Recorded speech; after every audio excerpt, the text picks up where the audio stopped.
Jadi orang-orang yang bisa menahan amarahnya, kemudian memaafkan atas kesalahan orang lain, itu adalah sebaik-baik yang diutamakan. Nah, ini yang seharusnya menjadi dorongan ketika kita melakukan, misalnya tadi kudu bisa bersabar. Kan sering ibu-ibu mungkin tanya, gimana sih caranya bisa bersabar gitu ya. Kan susah sabar itu gitu ya, Bu. Iya. Nah, yang menjadi dorongannya atau yang menjadi motivasi kita bisa bersabar itu adalah Allah. Kalau kita nggak pernah dikaitkan apa yang kita lakukan, apa yang kita kerjakan itu ke Allah gitu ya, maka berarti hawa nafsu yang akan menguasai kita. Tapi kalau kita dorongannya, motivasinya Allah gitu ya, bahwa kita hidup di dunia ini kecuali oleh Allah diperintahkan hanya untuk beribadah kepada Allah. Nah, yang disebut ibadah itu kan menjalankan seluruh perintah Allah, meninggalkan seluruh larangannya. Kenapa kudu begitu? Karena kita bakal mati, bakal dimintai pertanggung jawaban. Ada yaumul hisab, ada yaumul mizan gitu ya. Ada hari penghisaban, penghitungan amal, ada juga hari timbangan amal kita. Maka supaya amal kita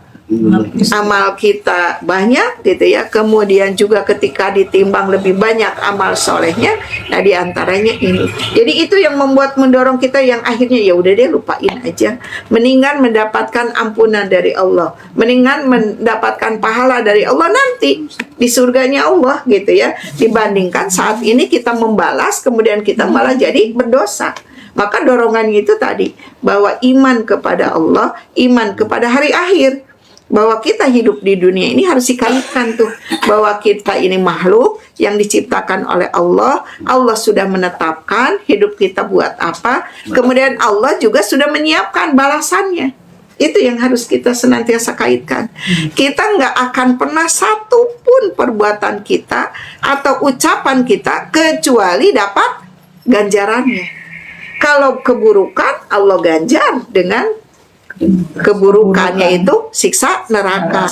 Sekecil apapun kebaikan kita, maka Allah akan balas juga dengan pahala, dengan insya Allah mendapatkan surganya Allah. Itu tuh yang harusnya menjadi mendorong akhirnya kita hidup di dunia ini nggak merasa resah dengan omongan orang, tidak merasa khawatir kalau orang berbuat buruk kepada kita, karena yang menjadi target kita hanya Allah. Kita hanya menginginkan pahala dari Allah dan ampunan dari Allah Subhanahu wa Ta'ala. Maka hidup kita tuh bakal tenang aja, gitu ya. Tidak ada rasa kekhawatiran ngelihat orang, merasa wah deg-degan gitu ya, ngerasa khawatir, takut, cemas, nggak ada. Kenapa? Allah yang menjadi tujuan kita. Nah, kalau udah bisa seperti itu, dan kita udah bisa menjawab apa yang harus kita lakukan, kemudian kita juga tahu bahwa kenapa kita melakukan sesuai perintah Allah, karena nanti Allah akan balas. Insya Allah kehidupan kita itu bakal berada di jalan Allah, gitu ya, sesuai dengan keinginan Allah gitu ya. Apa yang harus dilakukan? Nah, kita tahu di ayat ini dikatakan bahwa Allah sangat memuji kepada siapa? Yaitu orang-orang yang melakukan kebaikan. Apa sih yang disebut kebaikan itu gitu ya? Tadi yang memaafkan orang lain, mudah memaafkan, dan kemudian bersabar ketika diberikan gangguan oleh manusia gitu. Nah, itu kebaikannya. Berarti kalau kita bisa melakukan itu, bukan orang kalah. Bukan lemah nih, nggak berani ngelawan, kan bisa jadi ya. Kalau menurut manusia lemah banget, nggak berani, coba lawan aja, hayo gitu ya. Dengan apa dibalas gitu ya. Nah, tapi kalau yang udah belajar ini, udah memahami ini, kan kita menginginkan balasannya dari Allah. Kalau salah kita membalas kepada manusia, justru nggak jadi mendapatkan tadi pujian dari Allah. Jadi kalau yang senantiasa dikaitkan dengan Allah, insya Allah hidup kita itu tenang aja, gak khawatir dengan celaan, gak khawatir dengan hinaan, gak khawatir juga misalnya dengan pembicaraan orang lain. Dia ngomong apa nih kepadaku gitu ya, atau dia muji atau enggak gitu ya.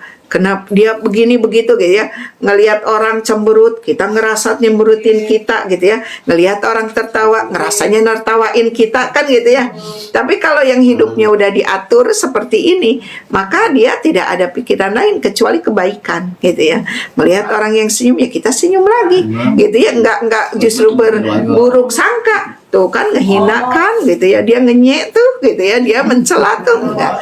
Ngelihat orang cemberut tuh, ketemu dengan saya mah cemberut aja, enggak gitu ya. Karena apa ya, bisa jadi dia lagi sakit, bisa jadi dia lagi nggak enak badan gitu ya, bisa jadi lagi malas aja bicara gitu. Ya udah selesai.